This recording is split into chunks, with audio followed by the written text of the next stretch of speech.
What's going on, everybody? I'm Jeff St. Pierre, and this is episode 155 of the Adult Education Podcast. Today, we're going to dive into the wild world of Taylor Swift, and I'm speaking with author Kevin Evers.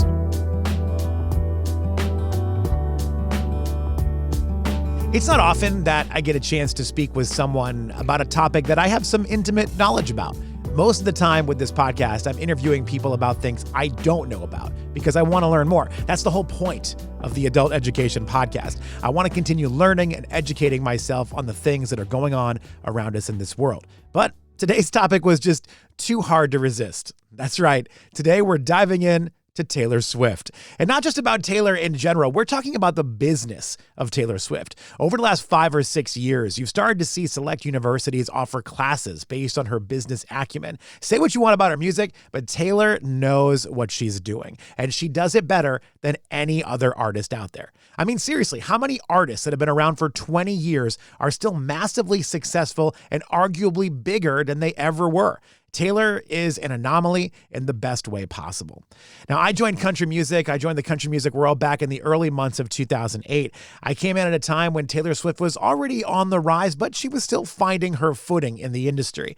I was able to watch as she figured everything out and went on to world domination. I saw a side of Taylor Swift that a lot of other people didn't see. And it was a pleasure speaking with Kevin Evers about this behind-the-scenes side of Taylor's world. So joining me today, as I mentioned, is Kevin Evers. He's an editor at Harvard Business Review and is set to release a book titled There's Nothing Like This, The Strategic Genius of Taylor Swift. Strategic is a very perfect word for this, actually. The book comes out on April 8th of 2025. I hope you enjoy our conversation. Hey, Kevin. Jeff, how are you? I'm great. How are you doing? Pretty good, man. You got a good radio voice. Oh, I've got a good microphone. Nice. Well, thanks for doing this, Kevin. I appreciate it. This has been a cool read. Nice. Yeah, I know you have a lot of background in Nashville and whatnot. So, yeah, it's not often I read a book that I have so much personal experience with, I guess. Okay. You know, like I knew there would be some tie-ins, but hearing, you know, as I'm going through like the names of people, the places, like a lot of the things, I'm like, wow, I know all of these. Like I'm entrenched in this in a way. That's good. The book is There's Nothing Like This, The Strategic Genius of Taylor Swift. And Kevin, I got into country music early in 2008. I joined a country radio station in Baltimore, and she was already, you know, on her way. She had already come out with the first album and everything. That was, you know, her growth was largely in 2007 there, but I still feel like I was there on the ground floor to watch this happen. And just fascinating how much in almost 20 years she's still continuing this. Unbelievable, right? Yeah. She's more popular now than she was back then, and she's more popular now than she was at the peak of her career back in 2014. That's really rare, right? Most artists, they turn into legacy acts at this point, but she's both a legacy act and a uber relevant pop star at the same time. So it's extraordinary. And the Eras Tour grossed over $2 billion. It's nearly twice as much as the second place tour. And in 2024, Taylor alone accounted for close to 2% of the total music market. Just her streams, just her sales. And that number doesn't include the box office from the Eras Tour and doesn't include merchandise sales. If it did, that number would be much higher. It's fascinating too, because like, you know, we're talking about almost 20 years as an example. And there are other names mentioned in the book because we talk about how she's a top 10 best-selling artist in history. Now, if streaming never became a thing, I think Taylor would be the number one selling artist hands down. But streaming obviously impacts how sales are considered. But I was thinking of other names mentioned, you know, like Madonna, Michael Jackson, the Beatles, Elvis. I mean, 20 years. Yeah, some of them were still around 20 years after they started, but they certainly didn't have the level of fame or the level of success that Taylor Swift is currently having. Taylor Swift has been at this longer, almost twice as long as the Beatles were a band at this point. It's incredible, and she keeps releasing music. She's never stopped. Every 2 years, there's a new album. In the last 5 years, she's released 4 new studio albums and 4 re-records. She's a relentless content machine at this point. So let's go back to the beginning. And I got to tell you, the moment that I knew there was something special about Taylor in general was the Fearless Tour in 2009. And because I work for a country radio station, I was able to go backstage and spend some time with her and hang out. And, we talked for a couple minutes. These things these things are glorified, right? Like the backstage hangs are always glorified by the people that don't get to be there. And I'm not trying to downplay it. I feel very blessed that I was able to be a part of that. But it's a lot of, here, take a picture, say hi, then walk away. But about a week later, I get a handwritten thank you card in the mail from Taylor Swift. And I was like addressed to me. She referenced my friend that came with me to the show, like everything. And I was like, wow, I know there are people on her team that help coordinate all of that, but still no other artist at that time had ever taken a minute on a tour bus or wherever to handwrite a thank you note that was personalized to me. And I think some have tried since then, but it hasn't worked in the same way. But that was the moment I was like, this girl's on a whole different level than everybody else. She had a seminal moment early on in her career. Actually, before her career started, she wrote a letter to LeAnn Rimes. She went to see LeAnn Rimes in a concert. And the night before, her and her mom figured out what hotel she was staying at and sent her a letter.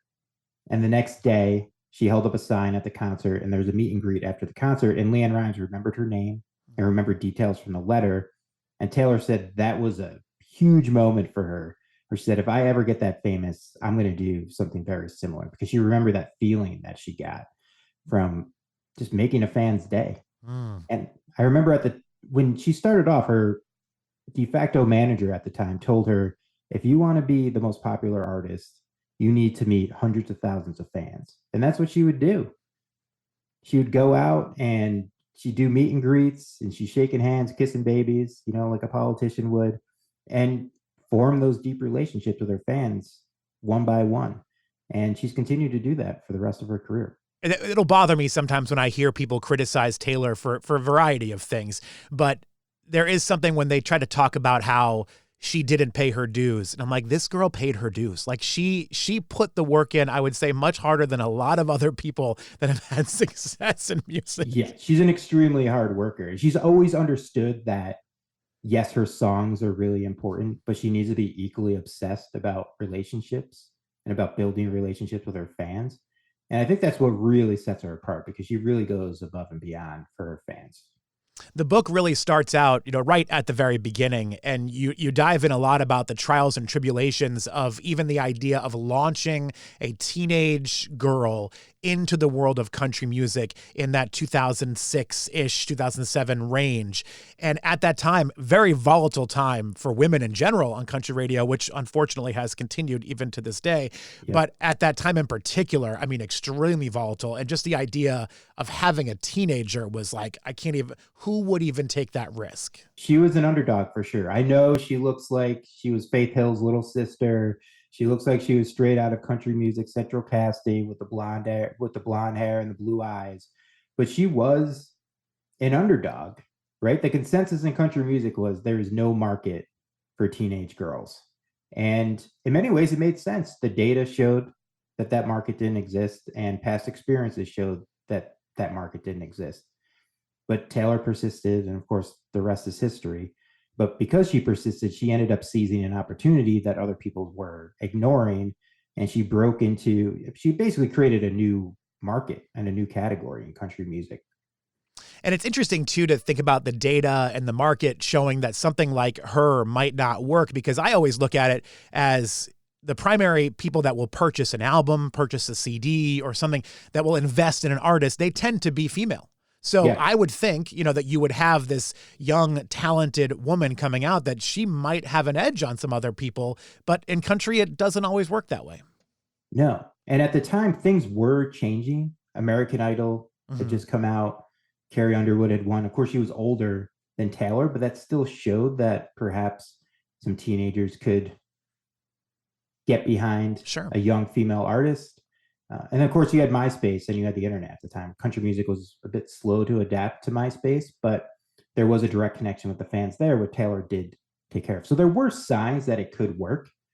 But again, it's hard. If you're at a major label, it was a really hard time economically.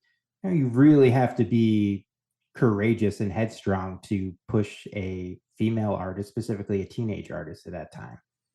And then we welcome Scott Borchetta into the conversation in this book because he is the guy that launched Big Machine Records, which was Taylor Swift's first record label. They kind of found a way to partner together and make this happen. And, you know, as history or as time moved on, there's some problematic things with Scott in this story. But at the start, I mean, he took a risk. I mean, there was financial risk to invest in a young girl like Taylor. Oh my God, yeah. Scott was working at Universal Label Group at the time, and he wanted to sign Taylor, but then he told her, you know what, there's a caveat. I'm moving out of Universal, and I want to create my own label. He didn't have funding. He didn't have a headquarters. Big Machine didn't have a name at the time, so he really had to scramble for funding. And Big Machine's success was really dependent on Taylor Swift's success. But that ended up being a good decision for Taylor to go with Scott because Scott had a ton of skin in the game. I'm not sure an executive at a major label would push as hard as Scott did for Taylor. I think about that a lot now because I think if you're a young artist and you're trying to get a record deal and you're trying to get someone to notice you, it's easy to see the glitz and glamour. You know, let's take Big Machine as an example. Let's pretend Taylor's still there. If you're a young artist and you want to go sign somewhere, you're like, I want to sign on Taylor Swift's record label, you know? Yeah. But the problem here is a record label like that is going to give a lot more attention to their big star versus helping someone new come up. And, you know, we see that now with this record label, Big Loud out of Nashville, which has Morgan Wallen. And Morgan Wallen, obviously, I don't know how much you know about country music, but he's become this massive star, arguably the biggest star in country music right now. Yeah. And I know a whole laundry list of artists that have gone to that label and signed, and then they all get out of their contract after a year or two because they don't care. There's no love for them. There's no development there. It's just they put all their effort into Morgan. And I think Big Machine sort of fell into that world a little bit as time went on. But boy, Taylor had all the attention at the start. Oh, she did, right? Scott had signed 2 other artists at the time, but Taylor was the crown jewel of Big Machine, and they were really counting on Taylor to succeed. And it was a big decision for Taylor to go with Big Machine at the time because she had major label interests. She had a development deal with RCA, but left the development deal with RCA and then ended up signing with Scott, which on paper seemed like a bold move for a 15-year-old to make. Scott Borchetta wasn't selling contracts out of the back of his Buick, but at the same time, his label didn't have funding, right? So that was a big decision for a 15-year-old to make, but it worked out for her. I think where my head was going to in my last statement was Taylor could have signed with a bigger label with more established artists, but she probably would have fallen through the cracks on some of those labels. I think she realized that for sure, right? She made the right decision for her. Even on paper, it seemed like a bold move. It was definitely the right decision for her because she was an underdog. She needed someone who could really push, right? Because there's no way she would have been successful without the support of country music radio. This is 2006, right? She needed country music radio to succeed. And Scott was a great promotional guy, and he was able to get her through on country music.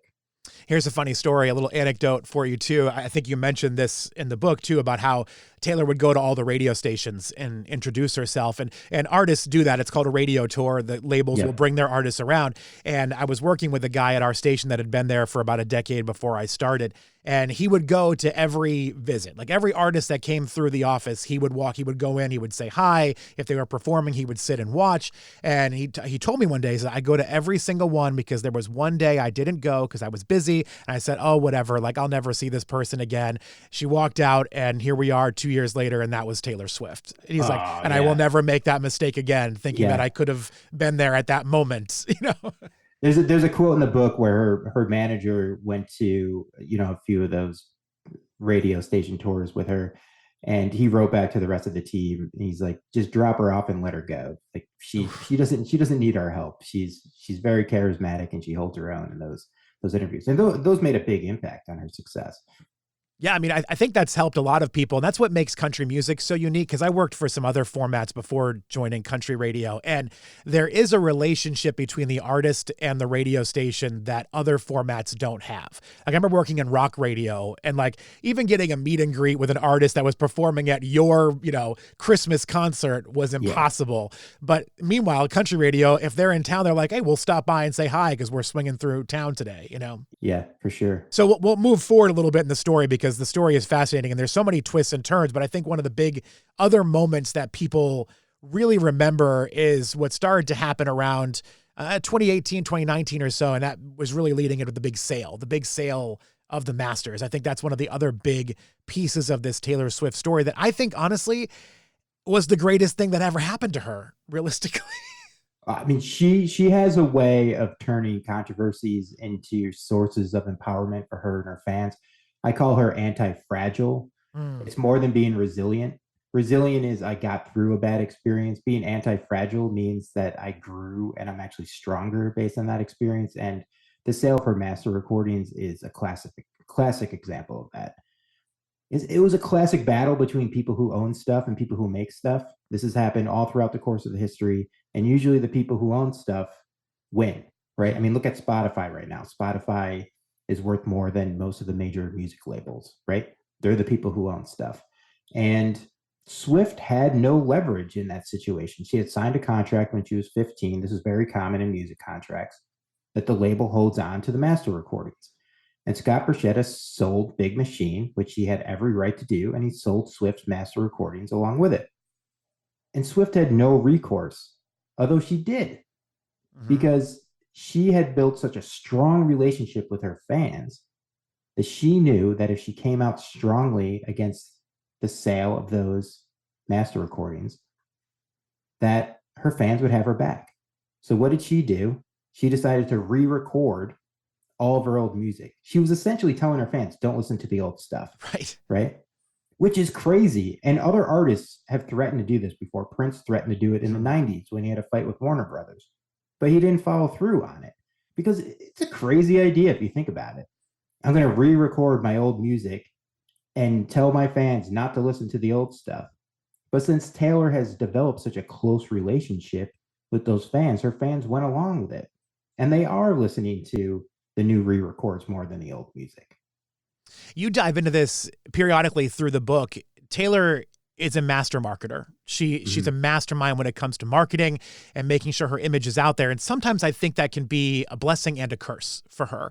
And, there have been moments in her career, like the Kardashian Kanye situation that happened. If you want to look that up, you can look that up or read about it in the book. But there are moments where things have happened where it's like everything about Taylor is so planned and thought out that I have a hard time thinking anything is real, And even when the Masters thing happened, and look, I'm a Taylor fan, even when that happened, I was like, it almost seemed too good to be true, right? It almost seemed like this plan was all in the process because, as you pointed out, fans are listening to the re-recordings more than they listen to the originals that came out before. Like, how does that happen? Like that, and maybe it's just the way the world was and people needed that in that moment because we're talking about 2020, 2021, like at a time when people just needed some joy in their lives. But it's so unfathomable that something like this would work on this level. Yeah, it shouldn't have worked. There's a reason why no one has done this before. I do think it goes back to her relationship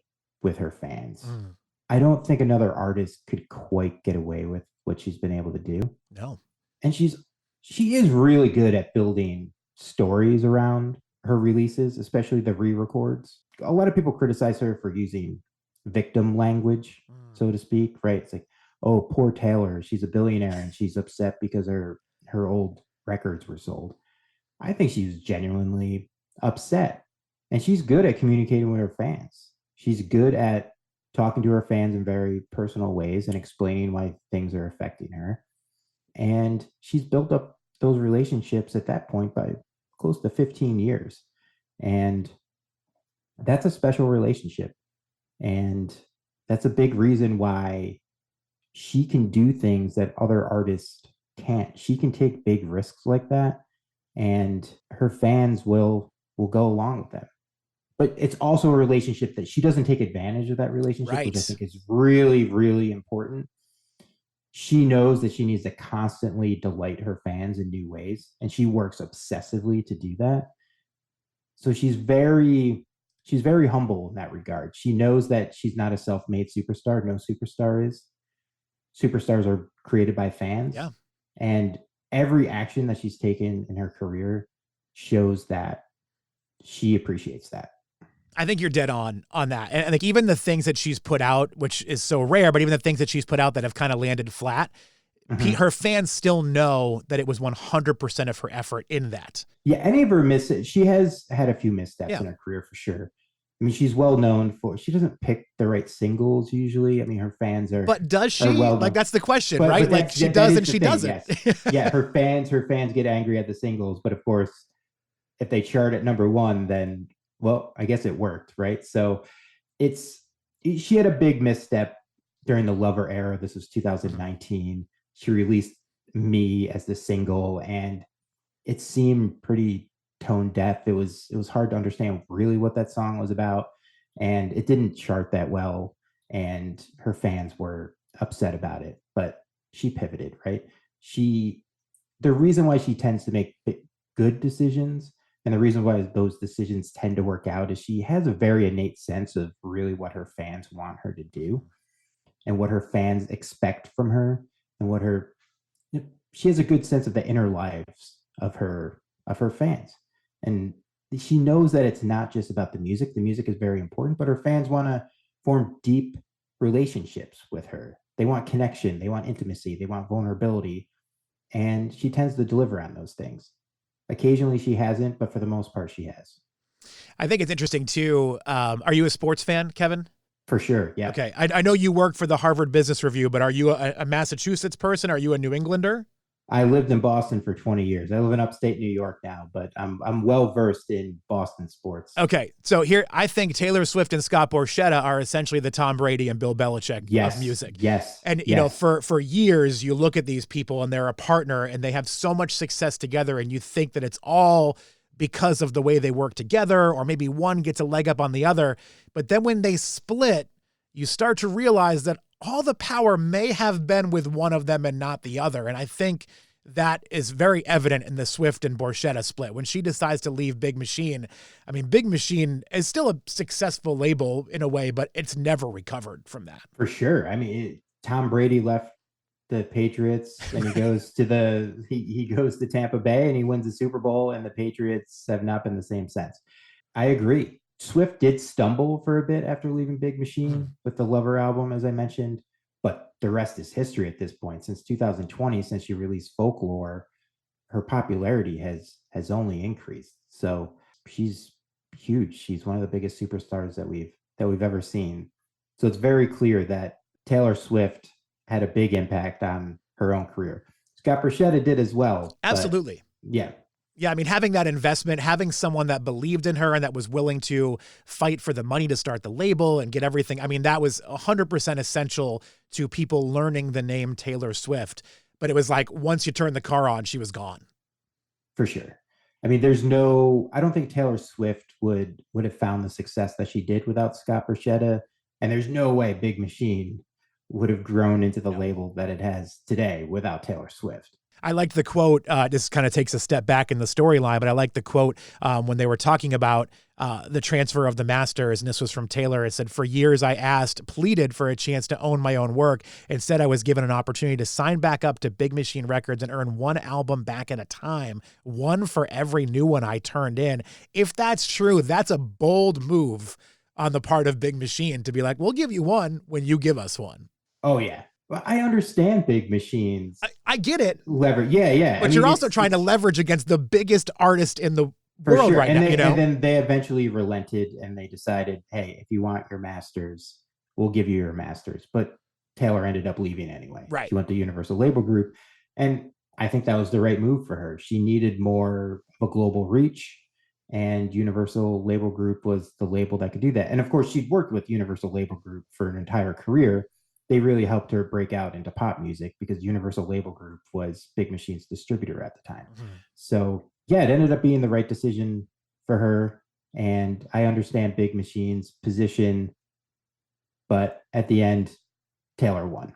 Although Scott Borchetta did enrich himself by selling Big Machine. Yeah. No one's worried about him. Like, I think he's going to be okay. For sure. They're both doing completely fine. What I thought was really interesting is there's been these battles throughout history between, anytime there's a big technological shift, let's say streaming in this case, but back in the day with industrialists, right? There's always a fight between labor and the owners. It happened during the agricultural revolution as well, between landowners and laborers. But the Swift story is really interesting because you have two billionaires, essentially. I don't know if Scott's a billionaire, but he sold Big Machine for over $300 million. Taylor Swift's a billionaire. So you have these two figures who are extremely successful in their fields fighting over these master recordings. I found it fascinating. Yeah, fascinating. And we kind of touched on this before, but it's also it almost feels tone deaf in a way, right? Like this is their life and they should fight for what they want in their business. This is their property. Yeah. But at the same time, it's like all the rest of us making, $30,000, $40,000 a year, like boo-hoo. Yes. Sorry. For sure. It was a fierce battle. And it seemed like Scott Borchetta was a bit surprised by Taylor's reaction. Yeah, I was surprised to see that too. So they only have you for a little bit longer. There was another quote as we move forward in the story a little bit where, I forget, it's page 218 in the book. I don't know if you have the book in front of you, but it says, "This is the part about Taylor Swift's career that is unprecedented. She has rather brilliantly convinced the public that her past and present coexist right now. She's dismantled the former new work versus old work binary for artists and replaced it with the era's paradigm." Now we're getting into the era's world, but I just remember, the re-recordings and the eras thing coming together, just how popular songs that completely got ignored the first time around became. All Too Well, I think, is the best example of that. Sure. And I'll tell you a quick anecdote here too. I remember getting a chance to sit down with somebody from Big Machine. They had the Red album. And we sat at a bar and he's like, "This is not out yet, but I want you to listen to this album. We'll hang here. We'll have a drink. Tell me what you think." And at the end I said, I forget what track it was, but I pointed to the track. I was like, "All Too Well. This is your song on this album." And he goes, "Literally no one else has said that." And now you fast forward like 10 years or whatever it was after that and had this massive resurgence with a new extended version of video. Like the re-recordings gave this new life to things that were already dead and gone. Oh, it did. It goes back to your earlier point, how she turned this re-record, the Masters controversy, into a strength for her, because she released those 4 re-records. She has 2 more to go, but she also built stories around those re-records, and she released bonus tracks. You mentioned All Too Well, the 10-minute version. She created a short film around that. Had a great performance on SNL, performing that 10-minute song, the longest song ever performed on SNL. It turned into a strength because, one, she was helping fans relive those moments through the re-recordings, but she also brought in new fans who had never listened to that music before. And this is a big part of streaming now. When we stream music, we're streaming a lot of older music. It's not just new music. And that fan behavior has really helped Taylor push that old music and make it new for everyone. I love the streaming world in that way because it's breathed new life into so many artists that I loved many years ago. Like I grew up north of Boston in Salem, New Hampshire. And I kind of grew up in the Boston punk rock scene in the late 90s. And there are so many bands that to me were dead and gone. But then streaming comes around and people are rediscovering music and they're like, "Oh, we can tour again. People actually want to see us." And I kind of love that aspect of streaming, that it's like breathed life into people that thought we'll never play again. Yeah. And you saw this with the Eras tour. Yes. The way that she structured the Eras tour, she did a mini set for every era, every album of her career except her debut. The new and the old coexisted, right? There was really no difference between the old and the new. That's what makes her pretty unique right now, is that she is both a legacy act and an uber relevant pop star. The interesting aspect of ignoring the first album, the debut album, to me is that if you look at country radio stations around the country, the only Taylor Swift songs they play are from the debut album. Like I think maybe on occasion you hear a song from Fearless, but that's where it stops. So it's interesting to me. I know her career obviously has changed so much over time, but like songs like Should Have Said No, Picture to Burn, I mean, these songs are still very relevant on country radio around the country right now. And that was the one era she was like, "I'm out." But what's interesting is she hasn't released a re-record of Debut That's yet. true too. I think she saves that for last. That was my thought. I think she makes a big deal about it. I think she will relive that early part of her career, but I also think she finds a way to celebrate country music at the same time. I think this will be Taylor's big return to country music. I think she really makes a big deal of this. I think it's the right time. I mean, if you think about the last couple of years with, Beyonce and Post Malone and different artists really taking a move into that country world, I think it would be the right time for Taylor to step back and go, "Hey, country, I don't forget about you. Like, I remember how integral you were to my life. Let's do this. Here's my love letter to country music. Yeah, Taylor's too smart to miss this opportunity, right? Its debut will not fly under the radar. She will find a way to make this a big release. Listen, Kevin, I know I only have you for a minute or two more, but I just got to ask you the $1 million question. With the success of the Eras Tour, and you can read so much about this in the book. Again, it's called There's Nothing Like This, The Strategic Genius of Taylor Swift. We really just skimmed over so many things here. But what's next? I mean, where do you take it from the highest grossing tour ever and all these successful re-releases and new albums? What's next for Taylor? That's such a great question. If I were Taylor Swift, I would find that question very daunting, right? Yeah. The Eras Tour is the culmination of the last 2 decades of her career. And you would think, I don't think she can get bigger than this. But history proves, and she has such great business instincts, and she's always looking to delight her fans. She's always looking to grow as an artist. It would not surprise me if she finds new ways to go even bigger from the Eras Tour. I would not be shocked. I would not bet against Taylor Swift at this point. Oh God, no! My money is all in on Taylor. Always bet on Taylor. Yeah, we're buying high, but we're holding on to that stock, right? Do not sell any stock on Taylor Swift. I put all my chips on 13 at the casino. That's where I go. Kevin Evers, the book again is called There's Nothing Like This, The Strategic Genius of Taylor Swift. I love that it's the business aspect of so many of these stories that many of us have either lived or we've read through the tabloids and the different, pop media over the years. Now we're seeing behind the curtain at some of the business decisions. I think you did a fantastic job with this, and thank you for your time. I appreciate it. Thank you so much. This was fun. Big thank you to Kevin Evers for his time. His book is called There's Nothing Like This, The Strategic Genius of Taylor Swift. It comes out on April 8th. I have no idea when it is that you're listening to this, so it may already be out at the time that you're hearing this podcast. If you are a Taylor Swift fan or if you know one, I think this is going to be a fascinating book. And thank you to all of you for listening to this week's episode. I appreciate your time. Until next time, be well.